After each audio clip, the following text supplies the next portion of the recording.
Pessoal, de antemão, eu quero agradecer publicamente aí o Eric, o pessoal do Jumba, o pessoal sempre é muito solícito, sempre está com a gente aí. Fora facilitar minha vida nos trades, os caras estão aí fazendo parceria do domingo, 10 horas da noite com a gente. Então eu vou pedir para a audiência que, poxa, façam perguntas, aproveitem que os caras estão aí, os caras são feras mesmo. E, poxa, pessoal, vocês fiquem bem à vontade aí e tá com vocês. Vou fazer umas perguntas também que o pessoal foi me passando ao longo do dia. Então, pessoal, muito obrigado e a plateia, a audiência é de vocês, né?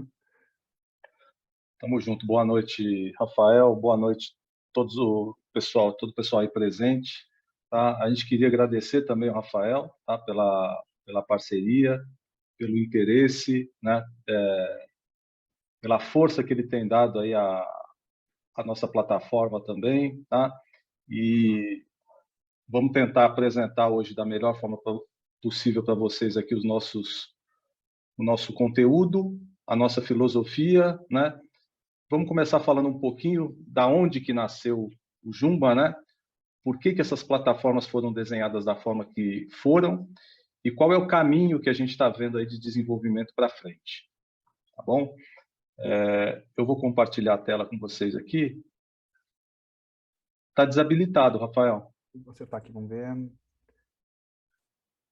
Ah, tá, desculpa, agora habilitei novamente, que eu tinha testado antes. Agora eu consegui. Beleza. Aí, tá aparecendo pra gente. Maravilha. Tá todo mundo vendo? Todo mundo vendo aqui, tá vendo? Ouvindo bem, né? Show de bola. Então, bacana, pessoal. Então, da onde que nasceu a ideia do Jumba, né? Todos nós aqui que fazemos parte da empresa, nós operamos no mercado há algum tempo já, tá? Eu, particularmente, vou fazer 18 anos de mercado. E a gente, há algum tempo atrás, resolveu nos aprofundar nesse estudo de operações estruturadas, né? Então, eu comecei a convidar algumas pessoas para que a gente formasse um grupo de estudos, né?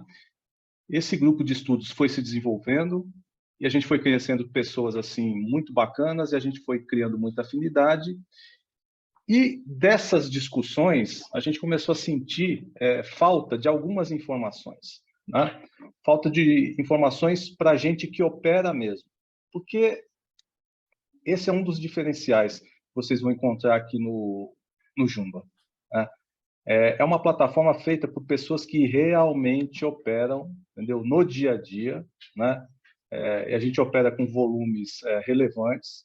Então, a gente sabe as dificuldades que acontecem no dia a dia, né? Desde as questões burocráticas, as questões operacionais, né? O que acontece quando você está posicionado, a coisa dá errado. Então, tudo isso foi calejando a gente para que a gente pudesse pensar numa plataforma como essa, né? E a gente tem como filosofia principal a definição de que, no mercado, quem vence é o institucional. Tá? A gente precisa ter muita clareza disso, porque o investidor do varejo, a pessoa física, ela paga a conta. Tá? O trade, ele paga a conta. Né? Vocês vão falar para mim, mas tem exceções, eu conheço uma pessoa que vive disso, que ganha dinheiro. Exatamente, a exceção confirma a regra. Né? A gente sabe que mais de 90% das pessoas acaba perdendo dinheiro. E a gente sabe que quem ganha, nesses casos, são os institucionais. Por que eles ganham? Né? Por causa da assimetria que existe de recursos, né, entre eles e nós. Né? Eles têm muito mais informações, né, uma qualidade de informação melhor, eles têm uma capacidade intelectual maior que a gente, porque nós somos, cada um é um indivíduo, né? Eles têm várias equipes trabalhando em cima disso, né? Recursos computacionais, né? Robôs, inteligência artificial. Então não adianta a gente se iludir e achar que nós vamos bater o JP Morgan, nós vamos bater o Merrill Lynch, né? Não, a gente sabe que não vai. Então, pensando nisso, a gente falou, bom, então o caminho saudável para a gente aumentar as nossas probabilidades de vitória é a gente saber como esse pessoal se posiciona no mercado. O que eles estão fazendo, como eles estão fazendo, né? E como esse posicionamento deles pode afetar o andamento do mercado ou de alguns papéis individualmente. Tá? A partir disso, a gente começou, então, com o estudo inicialmente através do mapa de opções, né? O mapa de opções, a gente sabe que a gente tem essas informações lá na B3, né? São informações abertas, né? Só que de uma forma não muito organizada. Então, a gente resolveu começar a coletar essas informações, né? E fazer um estudo estatístico dessas informações para poder saber da validade ou não de algum conceito que a gente pudesse retirar disso. Então, aqui no mapa de opções, a gente começou a estudar, então, as posições descobertas, travadas e cobertas. E a gente deu atenção, inicialmente, ao quê? As posições descobertas, tá? Aqui nas posições descobertas, então, nós fizemos um estudo estatístico aí com dados de aproximadamente 10 anos de pregão. E o que a gente descobriu? A gente descobriu que quando a gente tem posições descobertas acima de 5 milhões e um índice de qualidade, que é esse númerozinho aqui, a relação entre titulares e lançadores, maior do que 1,2, esse ponto é um ponto que a gente chamou de barreira. É um ponto que, em 95% das vezes, o papel não consegue passar. E quando ele passa, em 98% das vezes, ele passa no máximo 4%. Então, isso já começou a dar para a gente uma primeira visão, né? E a gente não sabia bem o porquê isso funcionava, né? A gente sabia que funcionava, mas ainda não conseguia entender o porquê, né? Mas então começamos a ter uma pista e uma informação muito relevante que sozinha já nos permitia definir algumas estratégias e algumas estruturas para se aproveitar desse posicionamento, tá? Rafael, qualquer momento que o pessoal quiser interromper para perguntar alguma coisa, fiquem à vontade, tá, pessoal? Show de bola. Eu queria aproveitar também, então, perguntar, isso é uma pergunta que surgiu antes do pessoal, Eric, se Pode existe falar. alguma parametrização de barreira para os papéis que têm menor volume. Então, às vezes, tem papel que, não, tipo, vamos chutar aqui, Ambev, agora não recordo de Ambev, mas tem papéis com volume menor do que 5 milhões. Aí vocês têm uma parametrização de barreira ou daí não é tão confiável? Exatamente. O que a gente definiu, inclusive para os outros papéis, é esse corte de 5 milhões. Porque o que a gente viu que quando a posição tem menos de 5 milhões, vamos dizer assim, o resultado é menos assertivo, é menos confiável, né? Então, até para uma segurança maior operacional, né, uma questão de risco, a gente definiu usar esse parâmetro para ter mais segurança daquela barreira, né, daquilo que a gente está chamando de barreira. Eric, Nós até estamos, isso. só para completar, nós até estamos, conforme vai passando o tempo desse período que a gente pegou aí de 10 anos, a gente vai estar refazendo esses estudos constantemente para ver se continuam os mesmos parâmetros valendo ou não, tá? Pode falar, Rafael. Não, Eric, é justamente isso. O Raul respondeu no chat, o Fernando perguntou se para put também valia. Aí o Raul respondeu ali que seria não. call, né? Para put, onde a gente encontrou mais validade é no índice. Tá? Para os papéis single names, não. Os papéis single names, só a call que se mostrou válida. Tá? Então, aqui na plataforma, o que a gente encontra? A gente pode filtrar aqui a nossa seleção aqui por papel, por vencimento, call ou put, né? A gente consegue ver a variação de um dia para o outro, variação de 2 dias, variação de 5 dias, né? E o valor absoluto que está sendo apresentado no dia, assim como eu consigo ver por data, né? Eu consigo voltar, retroceder aí para ver datas anteriores, se eu quiser enxergar como estava determinada a posição em strike e como esse strike se movimentou ao longo do tempo, tá? Aqui embaixo, nessa tabelinha aqui, o que a gente tem? A gente tem o histórico do dia, né, de todos os strikes que foram movimentados, cada posição naquele dia. Tá? Eu posso olhar qualquer um que eu desejar aqui. Se a gente clicar aqui nessa legenda, a gente pode cobrir e deixar o gráfico só com as posições que a gente deseja avaliar. Tá? Se eu clicar na barrinha, vai para um outro gráfico interessante que mostra para a gente a evolução daquele determinado strike, né? Então, eu consigo ver aqui quando, por exemplo, aquela posição foi montada e depois, ao longo do tempo, se ela for desmontada, eu também vou enxergar aqui, né? Essa linha aqui vermelha está mostrando, por exemplo, que foi montada essa posição no dia 1º/7, né?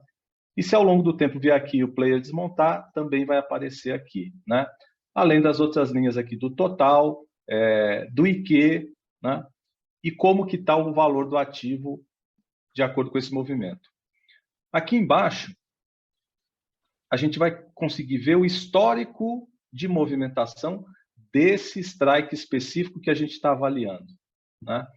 Então, se a gente vier aqui, falou lá que dia 1º/7, olha aqui, ó, no dia 1º/7, tinha 338 mil, praticamente não tinha nada. E aí, no dia seguinte, no dia útil seguinte, abriu-se 19 milhões, né? Então, a gente consegue ver aqui que essa posição relevante começou no dia 4/7. Tá? Quer falar alguma coisa, Rafael?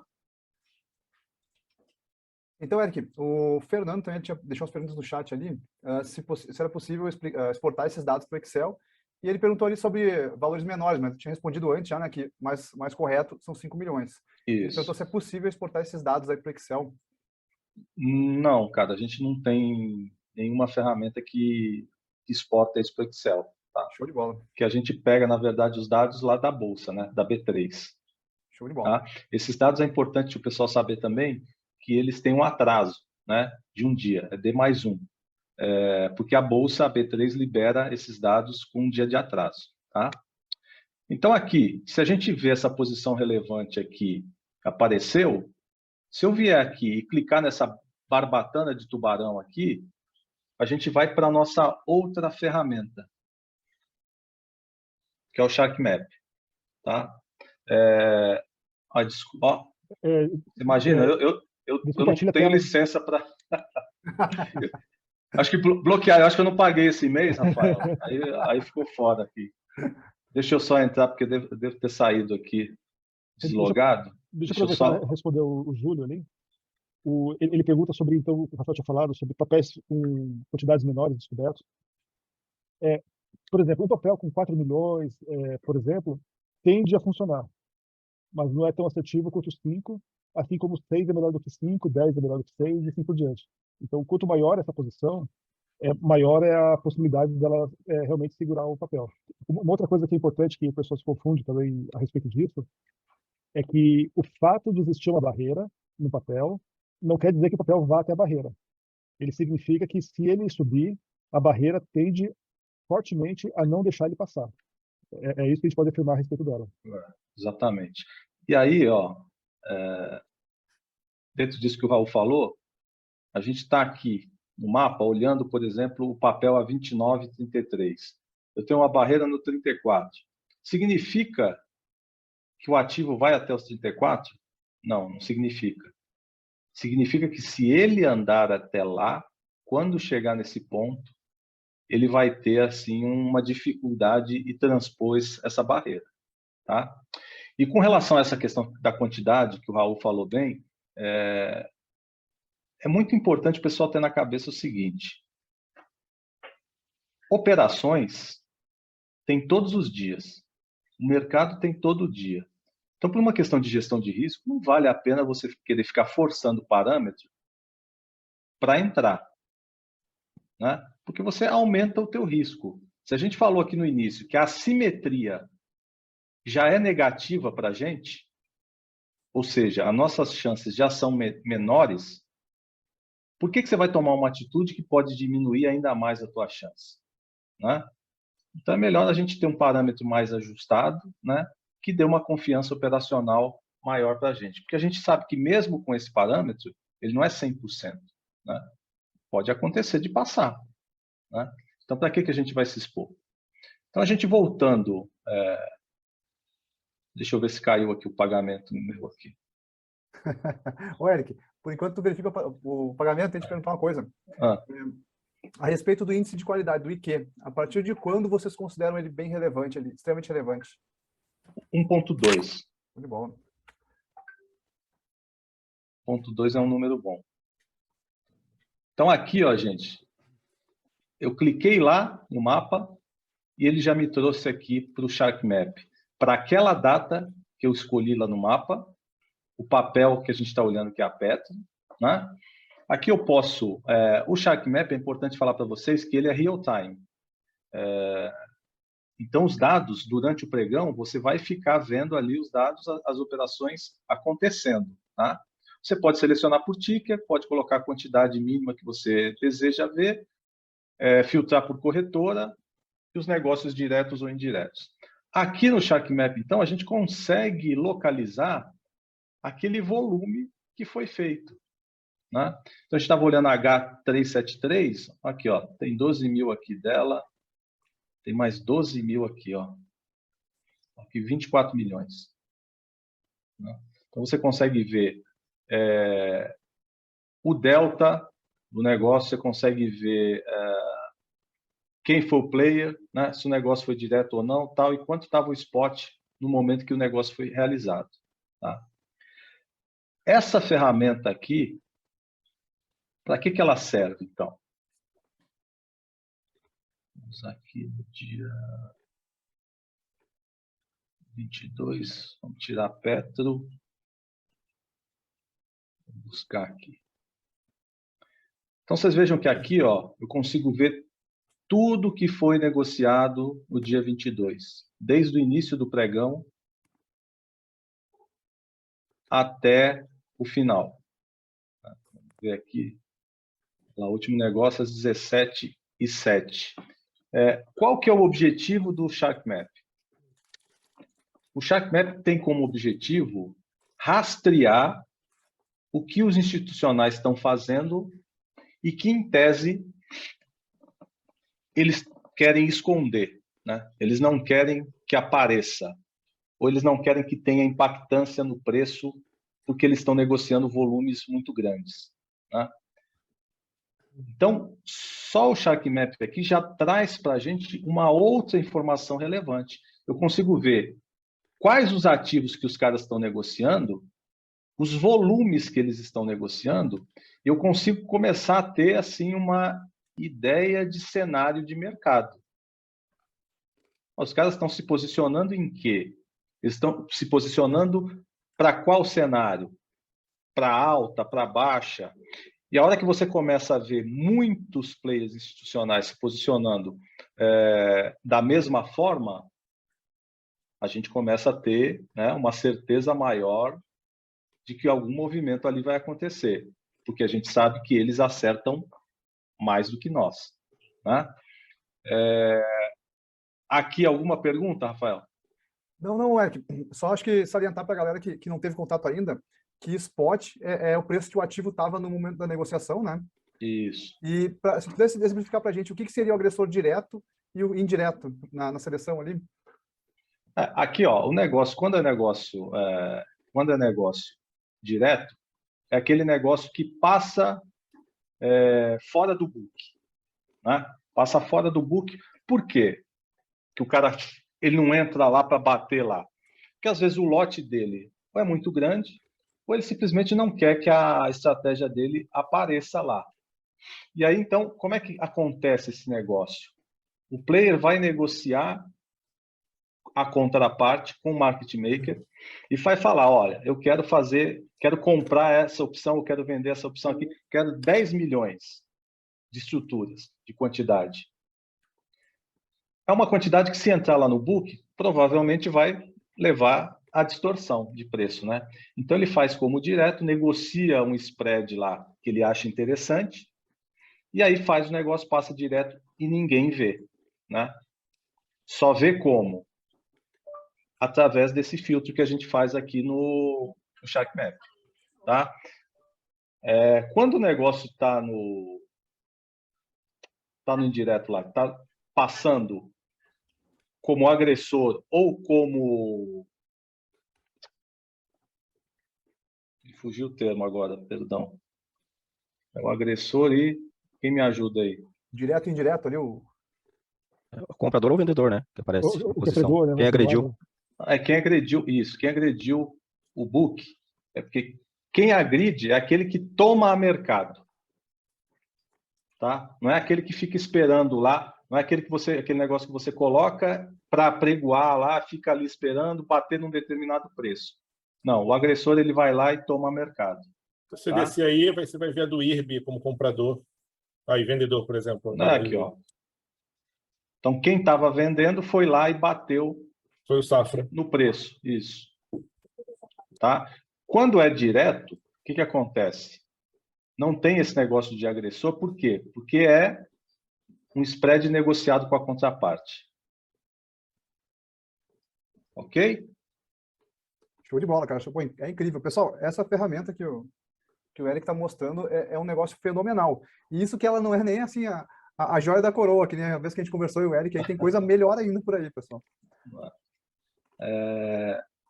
Então, falamos do mapa, ele começa a mostrar para a gente aonde que o pessoal está se posicionando em quais strikes, né, descobertos, aonde estão aparecendo barreiras ou não. Aí eu somo a isso o Shark Map, onde eu consigo enxergar os negócios que o pessoal está fazendo, em qual ativo, né, qual tipo de estratégia que ele está montando para que cenário. E aí a gente vem para a última ferramenta aqui do Jumba Pro, né, que é composto por essas três, que é o Gama, o Market Gama. O que é o Market Gama, pessoal? Nada mais é do que o retrato do posicionamento da exposição do market maker no mercado. Né? O market maker, para quem não sabe, é o formador de mercado. Né? É uma instituição financeira que é contratada ou pela bolsa ou pela própria empresa para dar liquidez na negociação dos ativos daquela empresa. Né? Então, você tem lá, por exemplo, na Petrobras, alguns market makers. Né?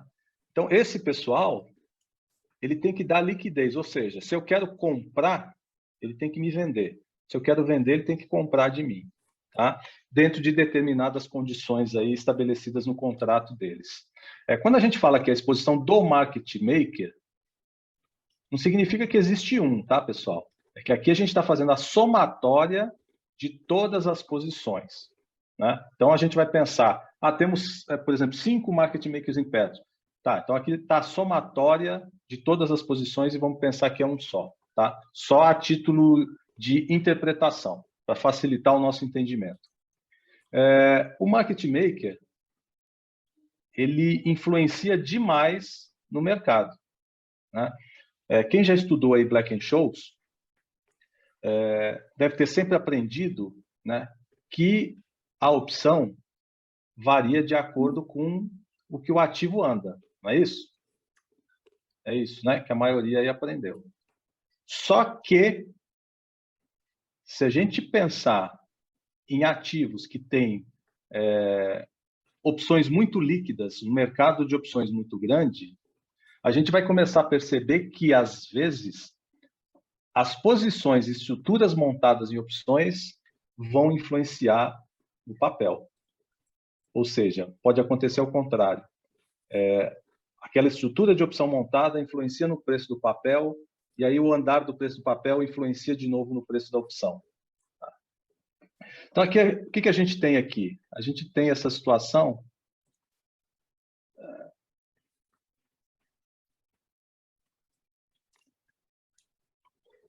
que a gente tem essas duas regiões aqui. Nós temos essa região verde e essa região vermelha. Essa região verde aqui, a gente chama de long gamma, né? É onde o gama é positivo. Nesta região, quando o papel está nessa região, a atuação do market maker no mercado vai ser como um freio de volatilidade. O que significa isso? Se o papel subir, o market maker vende papel. Se o papel cair, o market maker compra o papel. Mas por que ele faz isso? Porque ele não gosta do papel? Né? Tem alguma coisa contra? Não, não é nada disso. Né? Ele faz simplesmente porque ele precisa zerar o delta da posição dele. Né? Que o market maker não fica exposto no direcional. Né? Porque o papel dele não é esse. Ele não ganha dinheiro com alta ou com a baixa. Ele ganha dinheiro com spread de negociação. Né? Então, por isso que para zerar o delta dele, Se o papel sobe, ele tem que começar a vender papel, né? E aí a gente chega aqui no ápice dessa curva, que a gente chama de call wall, né? É um ponto que também vai ser bastante difícil do papel ultrapassar. Por quê? Porque ao longo deste caminho, o market maker vai ter que vender muito papel, tá? Então é como se fosse aqui uma resistência ao movimento, tá? E aqui, se ele cair, a mesma coisa, o market maker vai ter que comprar papel. Então ele vai desacelerar a queda do papel. Vocês já devem ter observado, em vários momentos recentemente, que a Petrobras, o gráfico da Petrobras, em que ele abria com gap de alta. E você parava e observava que, muito rapidamente, né, na primeira 1 hora, aquele gap ia sendo fechado, né? O papel dava uma caída até um certo ponto e depois começava a andar de novo, né? O que é isso? Exatamente o efeito dessas vendas aqui que tem que ser feita, porque se abre com um gap grande, o que acontece? O market maker tem que correr atrás para zerar o delta dele. Depois que ele zerar o delta dele, aí ele está tranquilo, o papel pode andar. Tá bom? Na região vermelha, já é o contrário. Na região vermelha é o short gama, onde o gama está negativo. Vamos ver se o índice ainda está. O índice ainda está no negativo. O que acontece? Aqui, o market maker ele atua como um acelerador de volatilidade. Tá? O que significa isso? Significa que ele vai atuar na mesma direção do movimento do ativo. Então, se o ativo cair, ele vai vender mais e vai fazer cair mais. Se o ativo subir, ele vai comprar mais e vai fazer o ativo subir mais. Tá certo? Aqui o ápice dessa curva aqui, a gente chama de put wall, né? Que é como se fosse um suporte para aquele ativo, né? Aonde é o ponto máximo de atuação do market maker, né? A partir desse ponto, começa a reduzir a atividade dele. Tá bom? É importante dizer para vocês, esse estudo não é usual no Brasil, né? Que a gente conhece, as pessoas que a gente tem relacionamento, ninguém faz esse estudo, né? A gente trouxe esse estudo dos Estados Unidos,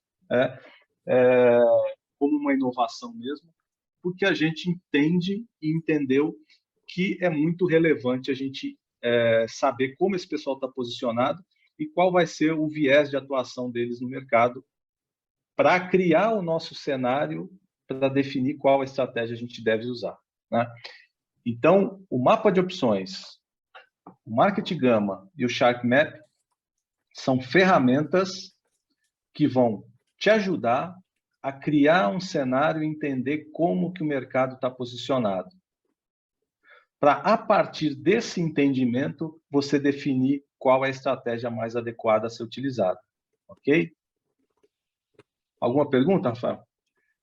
Na análise do Market Gamma, Eric, tu faz a análise geralmente baseado no volume de call e put somados. Eu vi que tu silenciou ali tanto a call isolada e a put isolada, né? Exatamente. Porque o mais relevante para a gente é a somatória, porque na somatória é que a gente vê, vamos dizer assim, o net de exposição do market maker, né?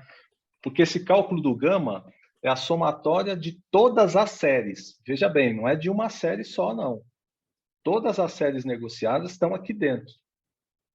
E o que acontece com o movimento? A gente sabe que o movimento mais próximo tem um efeito de gama maior, né? Conforme vai chegando no vencimento, o impacto do gama fica maior, né? Então é isso que vai acontecer com essa curva também, se vocês observarem ao longo do tempo. E aí quando morre o vencimento, né? Morre esse mês, todas aquelas estruturas que estavam aqui, o impacto dela some da curva. A curva vai dar uma amainada. E aí vai começando a se modificar de acordo com as estruturas novas que vão sendo montadas ao longo do tempo. Tá? Isso aqui é importante dizer também. Esse aqui também tem o atraso de um dia. Tá? Por quê? Porque para fazer o cálculo a gente depende do conhecimento de quais as estruturas, a movimentação que foi feita no dia anterior. Eric, sobre o que você falou da mudança Pode de falar. vencimento, que a curva dá uma assentada, né? Ela baixa. É por isso que a gente vê, por exemplo, nos ativos, depois do vencimento, o papel costuma andar. Tipo assim, tem dificuldade de andar até o vencimento, e passou o vencimento ele anda, porque o gama diminuiu e o head do market maker é menor e o mercado consegue ter mais força daí. Exatamente. Bem lembrado, Raul. Eric, mais Mais uma alguma dúvida. coisa, Rafael?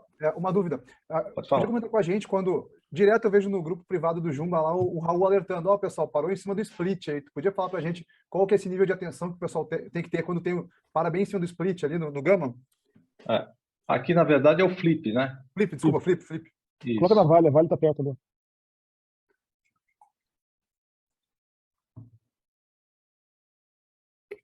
O que acontece? Esse ponto aqui é o ponto de transição, né? Onde o ativo está saindo do gama positivo e entrando no gama negativo.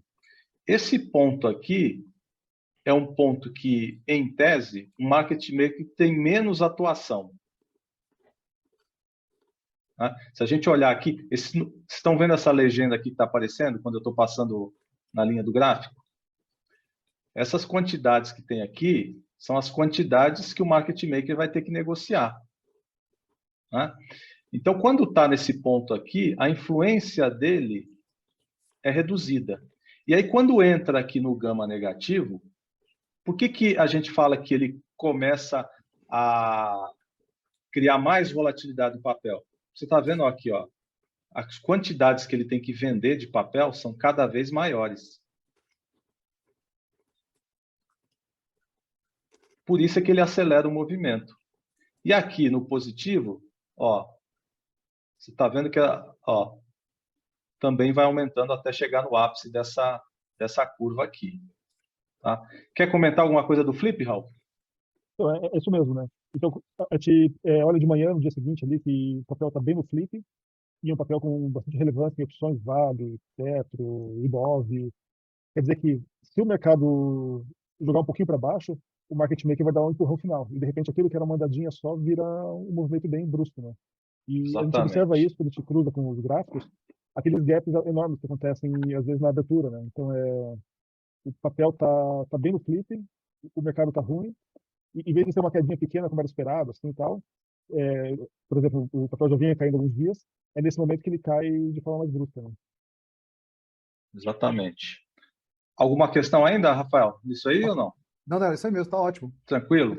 Então, vamos imaginar que a gente avaliou todas essas 3 ferramentas e criamos o nosso cenário. Né? Então, a gente definiu, por exemplo, que a gente acredita que o pessoal está se posicionando para a alta da Petrobras. Né? Então, o que a gente vai fazer? A gente vai para a nossa outra ferramenta, que é o Find Your Trade. Eu vou mostrar para vocês agora, que é o nosso scanner de estratégias.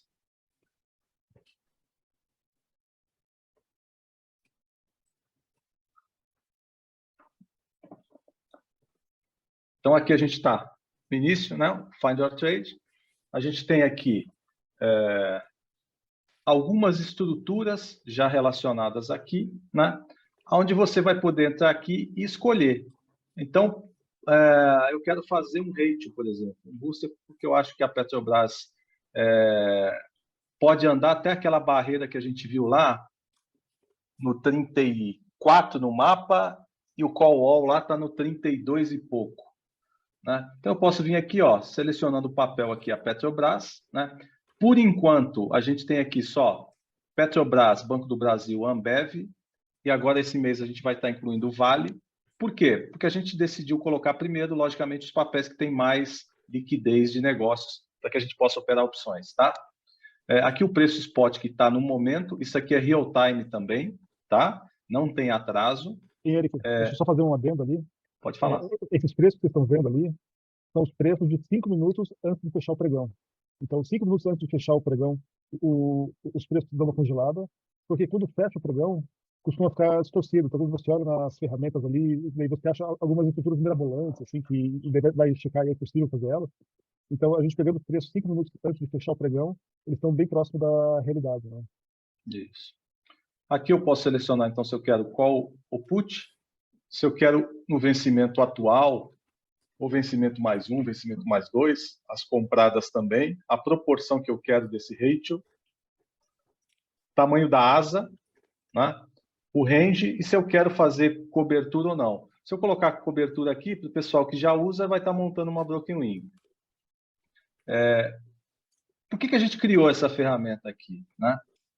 Porque muitos de vocês devem ter passado, ainda passam pela dificuldade de ficar tendo que mexer com um monte de planilha, né, para poder encontrar a estratégia, visualizar os preços que o mercado está negociando, para ver se dá para fazer alguma coisa, não dá. Tá. Então, por causa disso, a gente criou essa ferramenta para facilitar a nossa vida na hora de identificar uma estrutura que a gente queira montar e poder também tornar esse processo muito mais rápido e mais assertivo. Tá? Então, nesse exemplo que a gente está olhando aqui, eu posso vir aqui e colocar aquela assunção aqui, R$ 34,90, vou botar aqui a partir do R$ 29,50, por exemplo. Então, ele já começa a selecionar para mim, ó. Se eu não colocar nada, ele vai jogar todos aqui, todos os ranges, todas as proporções, né? Mas eu posso colocar aqui, por exemplo, eu quero tamanho de asa 1,50.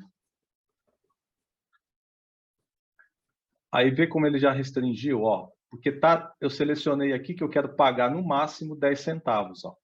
Eu posso selecionar o preço que eu quero pagar também. E aí eu venho aqui e vou olhar. Bom, ó, esse aqui que vai morrer lá na barreira que a gente falou que está no 34, por exemplo, tem um range de 1,50. Então eu vou montar um do 31, comprando, vendendo duas do 32,50 e a minha assunção vai ser no 34. Para isso, eu vou pagar 9 centavos. Se morrer aqui perto do 32, eu vou ganhar 1,50. Tá? Aqui bacana também falar para vocês que a gente integrou com o PNT, né, naquelas ordens basket. Então, se você selecionar aqui e você clicar, já tem aqui a exportação para o PNT. Né? Então, é só você exportar aqui, colar lá no PNT, te poupa tempo também e ajuda na questão da gente errar a digitação de código, né? Porque são tantos códigos e cria essa possibilidade de erro operacional. Tá? Uma outra coisa bastante interessante aqui é a questão do alerta. Né? Eu posso criar um alerta específico aqui de uma estrutura que talvez não esteja dando preço ainda, mas eu peço para ele me avisar. Eu crio um alerta aqui e peço para ele me avisar quando aquela estrutura atingir um determinado preço. E como ele vai calculando? Se você estiver usando ou não a ferramenta, isso não importa. Ele vai estar calculando automaticamente. Então, a hora que ele encontrar aquele parâmetro de preço que você pediu daquela estrutura, ele vai te mandar um aviso no Telegram. E aí você vai receber o aviso, vai clicar lá, cair na plataforma, exporta para o PNT e executa a operação. Aqui as estruturas também, pessoal, a gente está aumentando ao longo do tempo as estruturas, tá? De acordo com a demanda e com as estruturas mais utilizadas aí no mercado e pelos nossos assinantes. Tá bom? Eric, Pode falar. acho que vale o reforço aqui. Tem uma diferença do Finder Trade com outras plataformas que fazem esse tipo de scan e tal, é que a gente faz esse escaneamento em tempo real no mercado nos servidores. E a maioria das plataformas que fazem esse tipo de busca, nem são essas estratégias também, fazem isso ou no navegador da pessoa ou quando a pessoa pede. Então, isso é uma diferença muito grande. Para a gente poder ter todas as estruturas, por exemplo, todos os boosters, rates, borboletas, em tempo real, daquele momento do mercado, a gente precisa de vários servidores rodando e sem parar, calculando a estratégia, calculando, e vai para o banco de dados. Calcula, e vai para o banco de dados. Porque só assim é o momento que ele bateu na estratégia e achou o parâmetro que você colocou. Por exemplo, eu nunca vi, mas o dia que apareceu uma borboleta na tela do Telegram, desculpa, Chival. O dia que apareceu uma borboleta de asa 3, por exemplo, custando 10 centavos, levemente OTM, eu não quero nem saber, eu quero montar ela. Mas eu não vou ficar o dia inteiro procurando no mercado a minha vida inteira até achar a operação unicórnio, né? Mas se um dia acontecer, eu posso configurar no Finder Trade e ele vai me avisar e eu sei que ela está muito barata ali. Então vai valer muito a pena montar ela. Então é justamente para evitar, como a gente começou essas ferramentas para melhorar nossos trades, a ideia é como que a gente está perdendo muito tempo no mercado? Nós estamos perdendo muito tempo no mercado buscando estratégias o tempo todo e deixando de fazer outras coisas. A gente resolve esse problema com essa ferramenta. O objetivo dela é, para quem opera estruturas de opções, é ter mais tempo livre para fazer outras coisas, do que ficar caçando estruturas, né? Só que para isso, a nossa estrutura de servidores é muito grande. A gente tem que dividir o processamento entre vários servidores. Então, a demanda por papel e estrutura vai crescendo conforme os usuários vão pedindo. Mas eu tenho que colocar uma estrutura muito bonita ali, que ninguém usa, e que vai ocupar 2 servidores, por exemplo, né? Então, na medida que vai tendo demanda, elas vão entrando. Essa que E nem um papel assim que não tenha muita liquidez de opção, ou que tem os strikes todos bagunçados assim, se a gente não tiver demanda, porque aí a gente vai estar ocupando um servidor para fazer um cálculo que ninguém vai usar, tá? Até aí alguma questão, Rafael? Show de bola, cara. Outra coisa que eu pergunto a respeito do Shark, antes de vocês seguirem. Quais estruturas que vocês têm visto normalmente serem montadas ali? Desde que eu comecei a usar, eu vi alguma coisa de ratio, né, booster, vi bastante trava e agora uma slide. Você tem visto mais alguma coisa assim, fora isso, ou essas mais comuns, né? Fala aí, Michel. Oi? Opa. Quais as estruturas que você tem visto mais passar no Shark Map? As estruturas principais que a gente vê, assim, basicamente são as travas, né? A gente vê muita fence, muito hedge, né, de estrutura de proteção. Para quem tem o institucional, às vezes tem o ativo, ele acha que vai cair, não quer se desfazer do ativo, ele vende a call e compra uma trava de baixa. A gente vê quando a gente percebe, por exemplo, para Petro, que tem surgido muita estrutura aí de alta por conta dos períodos de resultado, a gente vê muitos slides, que é aquela estrutura em que ele compra uma call e depois ele vende, quer dizer, ele compra uma trava de alta, né? E faz um financiamento vendendo um strike mais OTM de uma terceira opção. Então, as estruturas principais aí que a gente percebe são essas: fence, sigo, trava de alta, trava de baixa.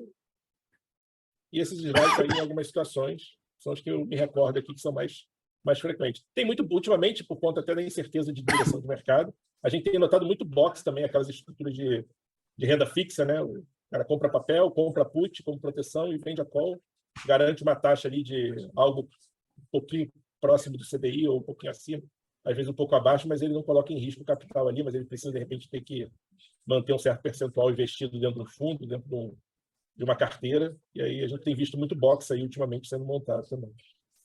E, esporadicamente, tem umas estruturas mais ousadas ali, mais arriscadas, mas as de maior volume são essas aí.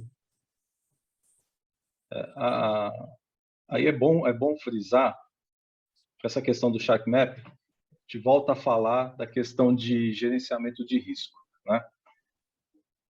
É importante o pessoal não se empolgar muito e querer enfiar o pé na jaca, né? Porque viu alguma operação grande ali, passou pelo JP Morgan, uma operação tal, o Merrill Lynch fez isso. Primeira coisa importante de saber, o que está aparecendo ali é o intermediador do negócio, não é o player que fez o negócio. Tá? Isso é a primeira coisa. Não, o Merrill Lynch está vendendo papel, está socando o pé. Não, o Merrill Lynch não está fazendo nada ali. Ele é meramente o intermediador de algum outro cliente. Qual cliente? Nós não temos a menor ideia de quem seja. Tá? Então, nós não podemos ficar nos empolgando com isso e saber que esses players grandes institucionais, às vezes eles usam vários veículos para fazer um único negócio. Não é? Então, se eu tenho um fundo gigante, eu posso vender pela XP, pelo JP Morgan, pelo Merrill Lynch, pelo Itaú, tudo ao mesmo tempo. Né? E aí você vai achar que são negócios diferentes, na verdade é só um player. Tá? Então é importante o pessoal ter muita parcimônia na hora de avaliar isso, né? E na hora de decidir executar as estratégias. Porque, além da assimetria que a gente falou de informação, né, intelectual, de recursos computacionais, nós temos assimetria financeira também. Cara. Às vezes o cara montou uma operação lá de 5 milhões, de 10 milhões, que para ele não é nada isso. Se ele perder esses 20 milhões na hora do almoço hoje, amanhã à tarde ele recupera, não tem problema nenhum. Agora, a pessoa física, às vezes, vai sofrer muito mais, né? Então, é importante pensar e ter uma estratégia de alocação do capital nessas estruturas, né? Pensar em dividir o capital para que você possa entrar em várias estruturas, porque se você entra em várias estruturas, você também aumenta a tua probabilidade de ganhar, né? A cada estrutura que você entrar, você pode fazer por tranches, né?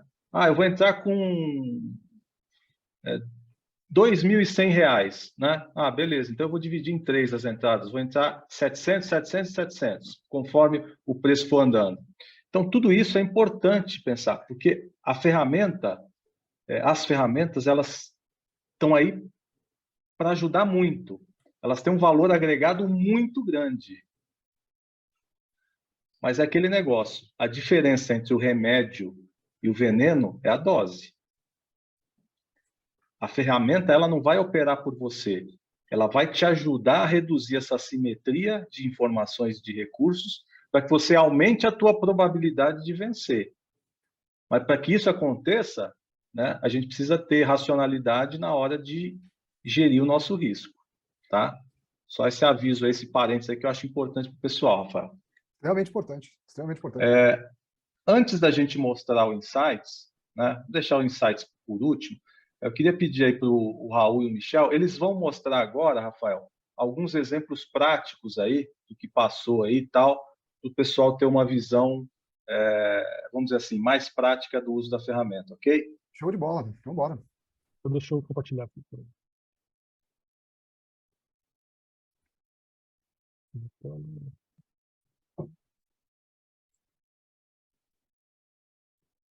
Só para agregar de uma forma significativa o que o Eric falou, se a gente olhar Petro aqui, a gente sabe que tem uma barreira, isso é considerado uma super barreira, do 34 e 44. Ou seja, se ela subir, ela vai ter muita dificuldade de passar. Pode passar? Pode. Mas desse volume aqui é muito difícil. Então, o que isso aqui está dizendo para a gente é, se subir, esse aqui é uma resistência muito forte. Essa é a visão, é a dificuldade de passar. O mapa está dizendo isso. Se eu olhar o gama está dizendo que se ela subir, ela vai subir cada vez mais devagar, porque o gama vai aumentando e vai parar em torno do 32 aqui. Claro que as posições sendo mexidas no papel, esses valores são dinâmicos. Todo dia eles podem mudar, tem que checar isso.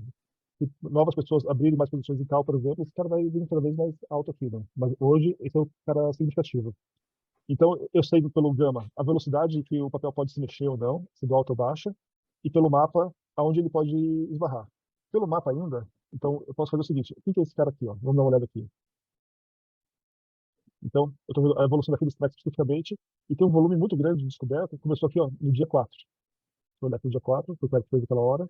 Agora, eu vou olhar o que é esse cara aqui no ChartMap, por exemplo.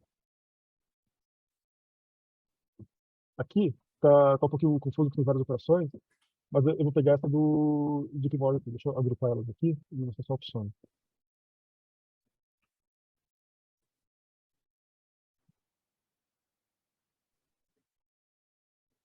Ele está agrupando para colocar os volumes juntos, né? Mas enquanto ele faz isso, basicamente olhando só aqui, ó, só essas aqui do JP Morgan. Eu tenho do 394, 15 milhões, mas olha que ele fez, ou alguém fez, a mesma coisa pelo 1020 também, tá? Eu tô lendo só a ponta do JP Morgan. Depois tem uma outra ponta de 15 milhões no 32,94. Então é 31, 33 e 34,50, né? 2 milhões aqui.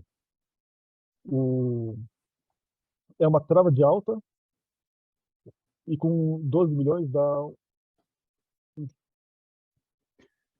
3 quartos, talvez, dela, que ele vendeu a mais do 34. Ou seja, ele usou esse cara aqui do 34 para financiar, ajudar a baratear essa trava de alta.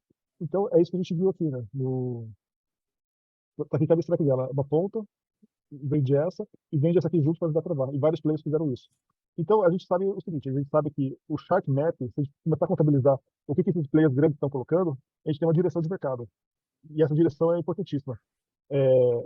Significa que esses caras têm muito mais informação do que nós, por algum motivo, eles estão apostando para tais papéis para alta, para baixa, para lateralização. A gente pode não saber o motivo, mas a gente sabe aonde eles estão apostando. Então, a gente sabe se subir, ou vai chegar até aqui, ou pelo gama até aqui, né? Pelo gama vai mais ou menos devagar, e a gente sabe mais ou menos a direção. Eles podem errar, mas a chance deles acertarem é sempre maior do que a nossa. Esse é o ponto, né? Vou mostrar uma opção aqui em Natura, ó, do dia É 1º. primeiro. Então, esse aqui é um exemplo bem interessante. Ó.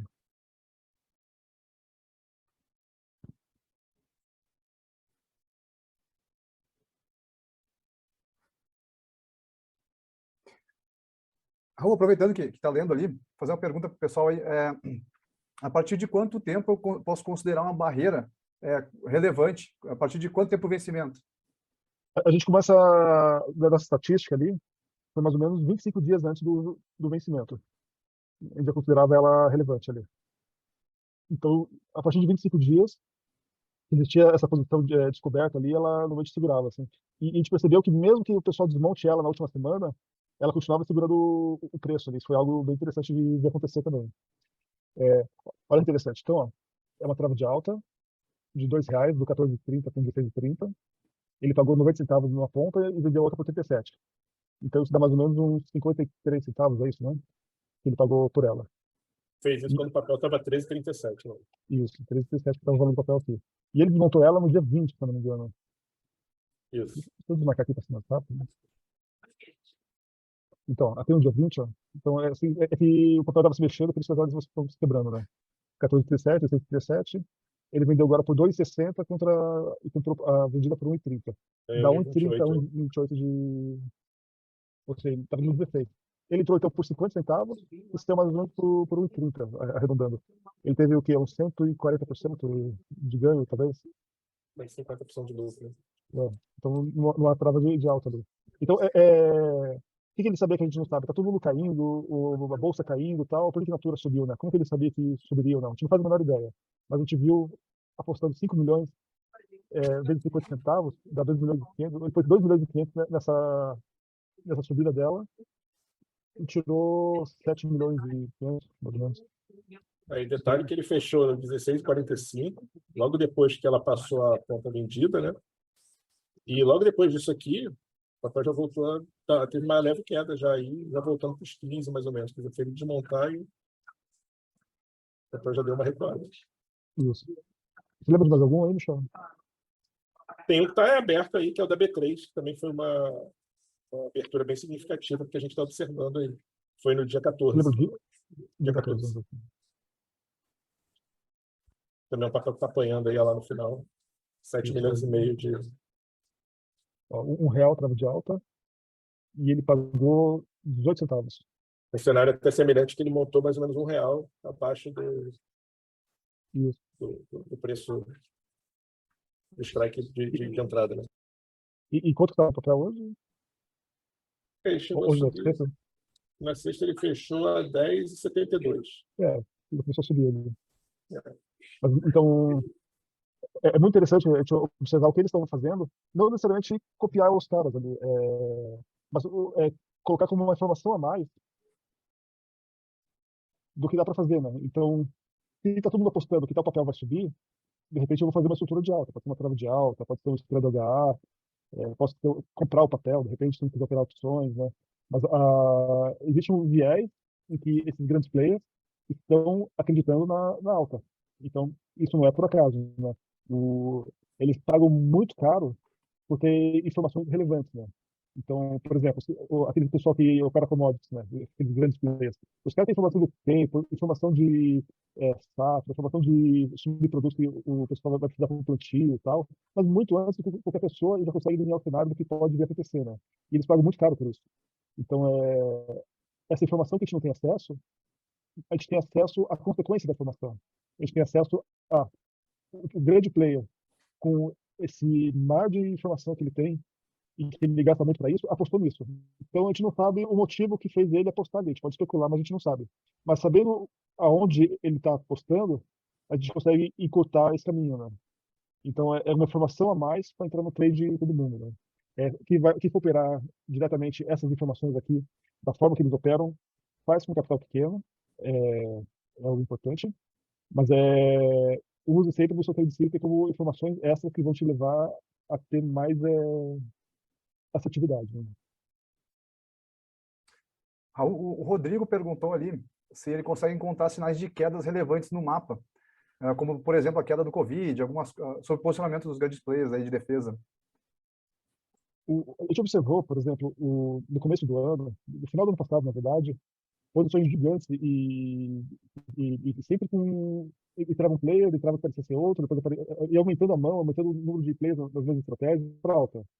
E a bolsa deu aquela puxada forte, por causa de commodities e tal, no primeiro semestre, e ele já vinha se posicionando já ano passado para isso.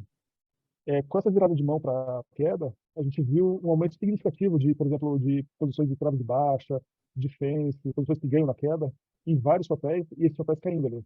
Então a gente consegue observar que, às vezes, no meio da antecedência, eles já estão posicionados antes de acontecer o cenário, né? Então, de certa forma, sim.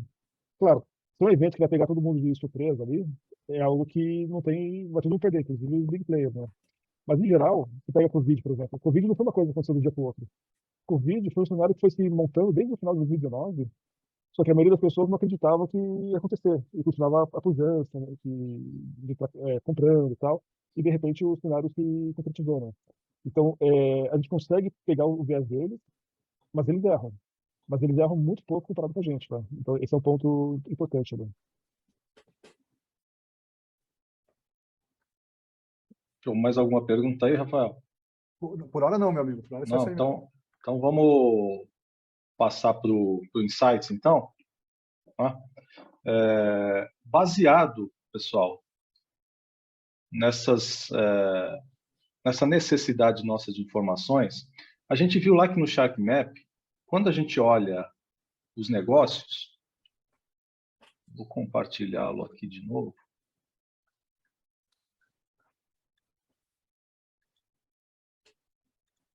Quando a gente olha a passagem desses negócios aqui, e quando a gente vê direto, o que significa isso? Significa que a gente não consegue identificar se foi uma compra ou se foi uma venda, né?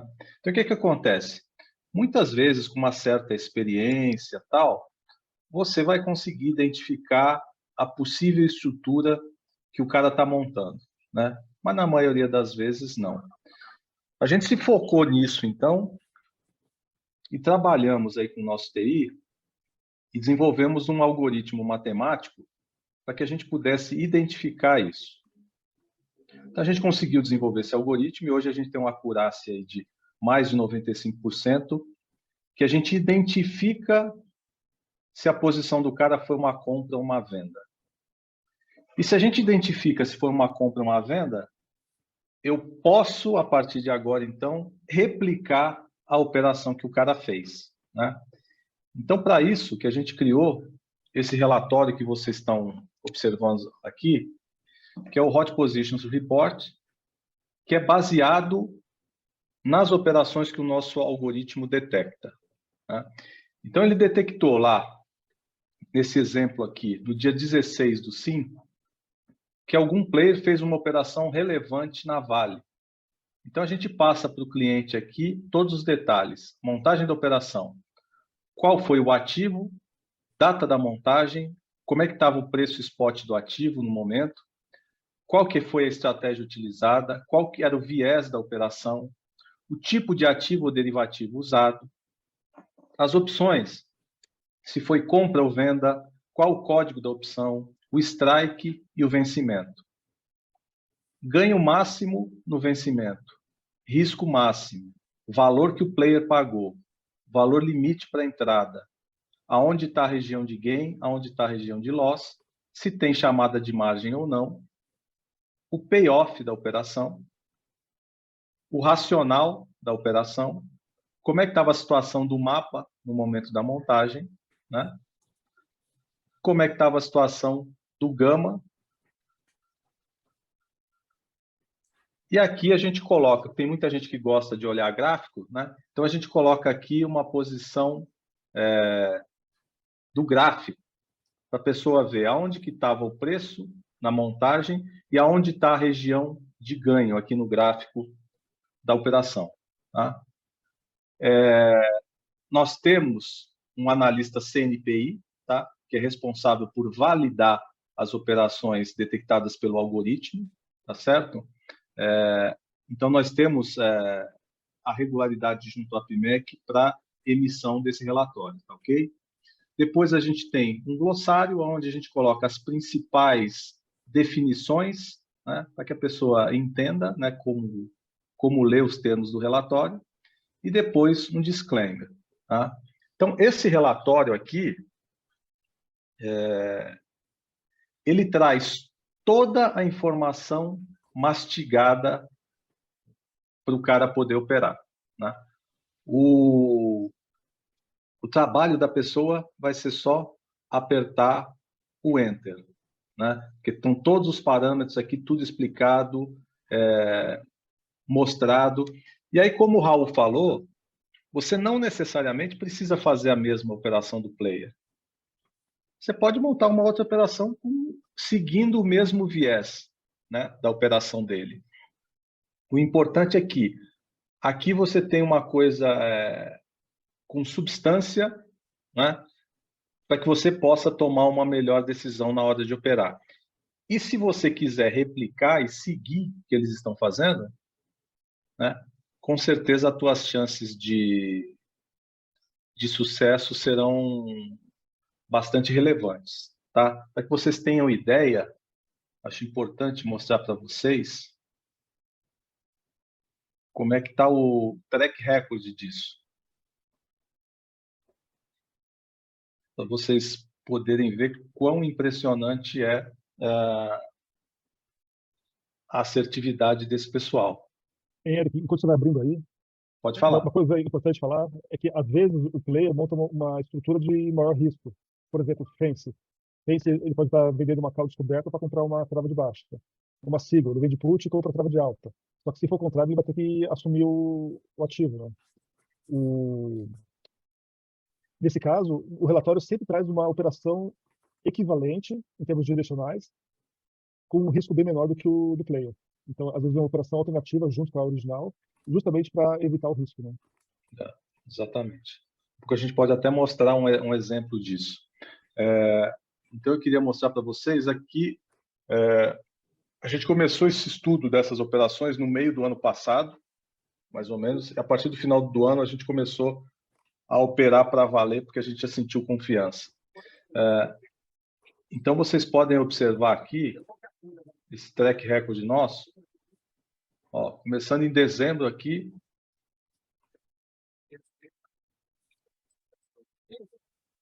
vocês vejam o nível de assertividade, né, das operações que o pessoal faz, né, que o pessoal executa. E aí é importante a gente voltar naquela questão do gerenciamento do capital, porque é óbvio que a gente sabe, quando você monta uma trava de alta, você pode perder tudo que você colocou, né? Uma trava de baixa, você pode perder tudo que você colocou, né? Então, você não vai encher de capital numa operação como aquela, né? Por mais que, foi um grande player que fez um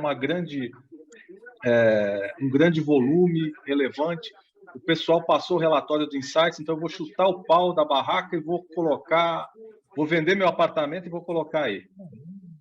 A gente não deve fazer isso por quê? Porque ninguém tem 100% de certeza da operação, né?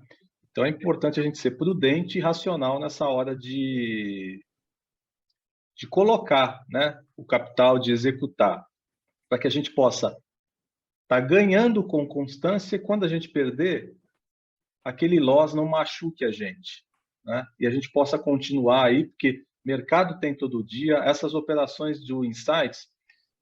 Michel, só esse mês, cara, só para lembrar, você sabe quantas operações tem esse mês? A gente está Só um agora, chute. Não, a gente tem agora, para agosto ainda, são 11 operações em aberto.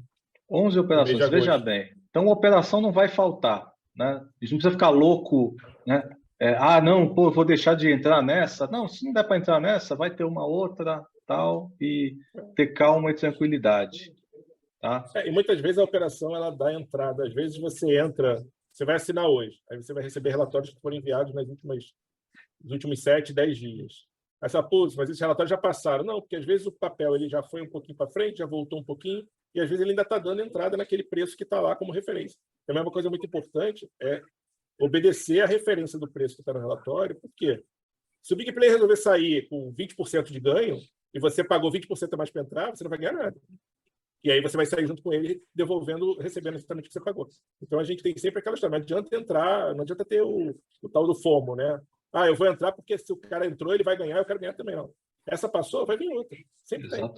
Exatamente. E às vezes tem outra do mesmo papel para o exercício seguinte, porque Natura foi uma que fechou agora essa, que a gente mostrou, mas já tem uma operação aberta também para a Série K, que foi enviada primeiro porque ela aconteceu primeiro. Então, primeiro o cara se posicionou em Natura lá para Série K no 17, com 20, agora não lembro os strikes, e depois ele resolveu, aí o outro player resolveu, não, eu não vou montar lá para frente, vou montar para agora. Ele foi e montou para próxima.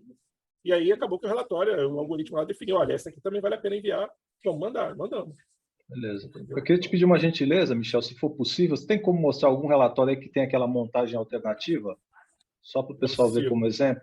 Só pegar aqui e abrir aqui. Para a gente mostrar isso que o Raul falou, né? Que quando o player monta uma operação com risco maior, a gente coloca uma alternativa de montagem com risco bem menor.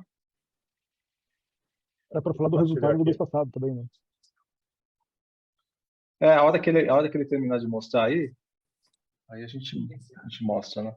Vamos lá. Então, esse aqui é um relatório de Natura, de Suzano, né? Foi enviado essa semana retrasada, não, foi enviado no início dessa semana que passou, né? Dia 18. Foi uma montagem feita no dia 14. Só que aí vamos começar pela página 3, né? Porque o relatório já, a operação original montada pelo player está na página 3. Então vamos lá para a página 3 só para entender o que aconteceu. O player montou uma fence em que ele faz uma trava de baixa financiada pela venda de uma call. Então o que acontece? Ele comprou a put, vende uma put, montou uma trava de baixa aqui da T434 com a T394 e vendeu aqui. Só que aqui é aquele ponto, né? Eu não tenho Suzano e eu queria entrar na operação. Vou vender a call. Não faz isso, porque se acontecer algum evento raro e Suzano subir 30% num dia, você quebra vendido na call descoberta, né? Então, assim, a recomendação dessa operação específica, FENS, a gente sempre vai mandar para quem tem o papel. Eu tenho 500 Suzano em carteira. Cara, beleza, vende esse cara aqui, se fizer sentido para você entregar o papel em 50,41 e compra a trava de baixa, que se o papel cair, você vai ganhar um trocado aqui em cima do papel que está na sua carteira. Mas, alternativamente, a gente manda a trava de baixa, que é o quê? É eliminada a operação da venda da call e feita só a recomendação da trava de baixa em cima do papel, em cima do que o cara fez. A chance de ganho é equivalente da FENS? Eu gasto mais, é verdade, porque aqui eu montei a trava de baixa a 81 centavos. A FENS foi montada a 19, porque ele ganhou aqui na venda desse SUS BH 510, deve ter ganho aí uns 60 centavos. Porém, eu não tenho nenhum risco direcional. Eu tenho que decidir se eu quero gastar 81 centavos numa trava de baixa em Suzano, que vai me retornar 3,19.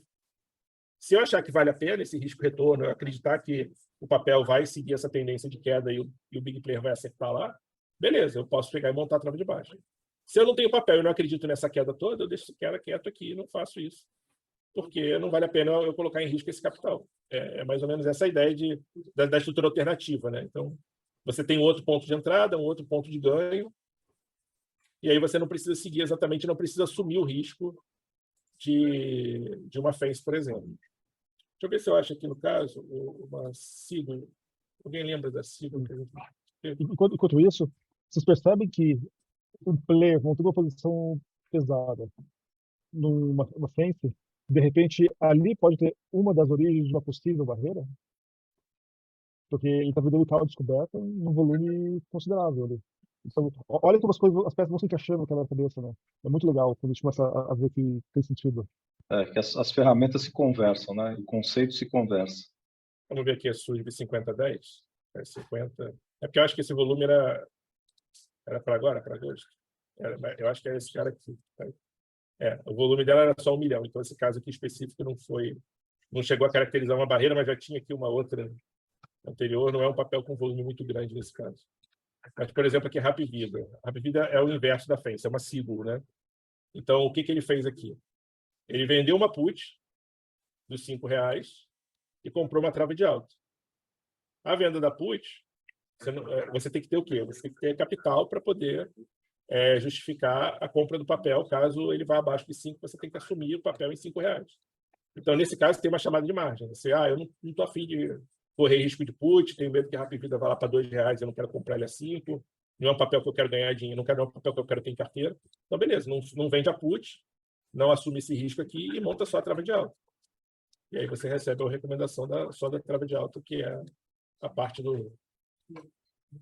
segura. Então, aqui qual é o meu risco? É o risco de perder os 34 centavos que eu estou pagando aqui para entrar nessa trava de alta aqui. Por outro lado, se eu vou correr o risco, vou vender a put. Aí eu vou pagar 12 centavos para ganhar 68. Se você olha lá, faz uma análise gráfica, faz R$5 Hapvida eu pago. Eu fico com ela em carteira por um tempo. Aí você pode fazer assim. Então, você tem as duas operações sempre para analisar. Sempre que houver uma estrutura que não seja uma simples trava de alta ou baixa, a original do player, a gente sempre vai ter uma estrutura sem risco, acompanhando a estrutura original, para que seja avaliada.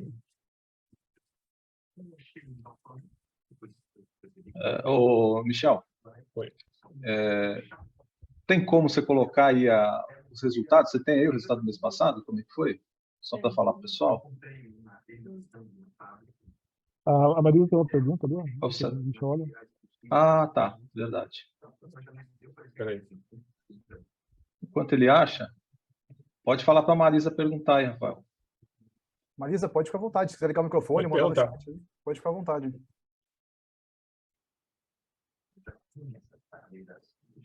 Marisa Diniz, se ela quer fazer uma pergunta, pode ficar bem à vontade. Hein? Acho que ela levantou a mão sem querer ali. Pode ser. Você tem aí, Michel? Eu estou abrindo aqui. Então tá bom. É só porque está no formato que eu estou só fazendo um ajuste aqui. A gente quer ver só do mês passado? Só o pessoal ter uma ideia, né? Porque eu já mostrei ali o track record, né? Só para saber como é que foi o mês passado. Deixar o pessoal com um pouquinho de água na boca. Deixa eu compartilhar agora aqui o Excel. Pessoal, enquanto o Michel está colocando aí, beleza. Eu só quero pedir aí a gentileza de vocês aí que estão presentes aí até essa hora, né? 11h30 já. Muito obrigado aí a presença de todos. Vocês possam nos prestigiar aí nas redes sociais também, tá? Lá no @JumbaOficial, lá no Instagram, né? E também no Twitter, tá? Lá a gente coloca muita informação relevante também. Vocês podem consumir aí de forma gratuita e sem moderação.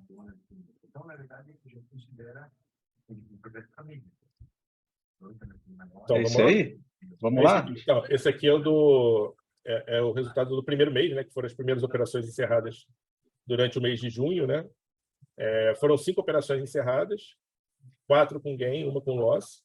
Aí a gente montou aqui uma tabelinha em que a gente simula uma entrada de um valor de R$1.000 em cada operação, considerando os valores de entrada e saída que foram enviados, né, nos relatórios, tanto na entrada quanto na recomendação de saída. Um ponto importante também, é interessante dizer o seguinte: a saída nem sempre acompanha o Big Player. Tá? A gente tem uma premissa que o Big Player saiu e a gente identificou isso pelo algoritmo, a gente não faz nenhuma avaliação complementar. Se ele abriu a operação, a gente copiou a operação, a gente informa que ele encerrou a operação. Ainda que ela esteja no loss, ou ainda que a gente acredite que poderia ganhar mais. Foi um caso aqui, o primeiro, inclusive, foi Itaú. Essa operação ela foi efetivamente encerrada 9 dias depois que foi montada pelo player. Ele saiu com 52%, a gente pegou e saiu também, a recomendação foi enviada assim que ele saiu. Outros casos em que a gente identifica assim, olha, a gente já chegou num ponto de ganho que é bom o suficiente para o perfil de operação que a gente está montando e a gente entende que não faz sentido mais ficar esperando e ficar à mercê do mercado de repente, perder esse ganho. Então, a gente tem alguns alertas por exemplo, nesse caso aqui de Vale, que foi uma operação iniciada em 13 de maio. Quando o papel chega em 100%, a gente avisa que chegou em 100% de ganho, e tem alguns avisos intermediários, mas, assim, nesse caso específico, quando bateu 250%, nosso analista entendeu que fazia sentido, pela distância dela para o vencimento e tudo mais, que era o momento de fechar e botar no bolso o lucro de 250%. Então, assim, no nosso primeiro mês, o nosso resultado foi de 86%, considerando essas estruturas de risco limitado. Tá? A gente começou a fazer uma contabilização também, considerando a FENSE, né? Montando a FENSE no mesmo volume, né? Porque às vezes a FENSE tem um custo tão baixo que eu não posso montar, eu não poderia gastar R$1.000 numa FENSE de 25 centavos, porque eu estaria vendendo uma quantidade de calls absurdas. Então, seria irreal o meu ganho aqui, né? Então, a gente considerou a quantidade de travas que foram compradas na estrutura com risco limitada para definir a quantidade de estruturas de FENSE que eu compraria aqui. Fez uma proporção aqui. Eu teria entrado com valor menor para comprar a mesma quantidade de travas, porque eu estaria financiando uma parte dela vendendo a call, né? E aí eu teria esses ganhos aqui. Então, quer dizer, montando as estruturas com maior risco, obviamente, quanto maior o risco, maior o resultado. Então, aqui só faria sentido, efetivamente, se você tivesse o papel BPAC e rente em carteira. Mas, de qualquer forma, não tendo, os resultados foram bem significativos. Rente, a trava de baixa deu 180%. Também o encerramento feito por decisão do nosso analista. Muitas vezes o player leva para exercício, porque às vezes é uma trava que uma trava que já ultrapassou a ponta vendida, ele já tem o ganho total nela. Então, para não perder nenhum centavo no spread, ele leva para exercício, mas aí a gente está falando de um cara que tem condições especiais, que tem uma estrutura, como o Eric falou, a assimetria financeira dele também é muito grande comparada a nós. Para a gente, 180% está bom. Ele não, ele quer levar porque ele quer ganhar os 250 que ele teria direito. Aí é uma questão da gente conseguir entender isso aqui. Então, esse Maravilha. é o nosso resultado. E Petro foi uma operação que não deu certo. A gente não identificou saída, era uma situação em que a gente estava naquela de que poderia subir a qualquer momento. E como já tinha um ganho considerável, valia o risco de esperar e, no caso, não deu resultado. E é importante isso aí, para o pessoal saber que nem tudo são flores, né? Não, tudo são flores. Então, existe o loss, a possibilidade do loss, e existe o loss, ele é real, né? A gente, em nenhum momento, quer vender ilusão para ninguém, né? Simplesmente a gente mostrar que a gente sabe que esse pessoal tem uma probabilidade e eles ganham mais do que nós, né? Então, né, se a gente tiver ferramentas para que a gente possa seguir os rastros, né, vamos seguir, que com certeza a gente aumenta as nossas chances. Eu gostaria muito de agradecer demais a equipe do Jumba, agradecer vocês que ficaram até quase meia-noite aqui conversando com a gente. Pessoal, vale muito a pena o Jumba.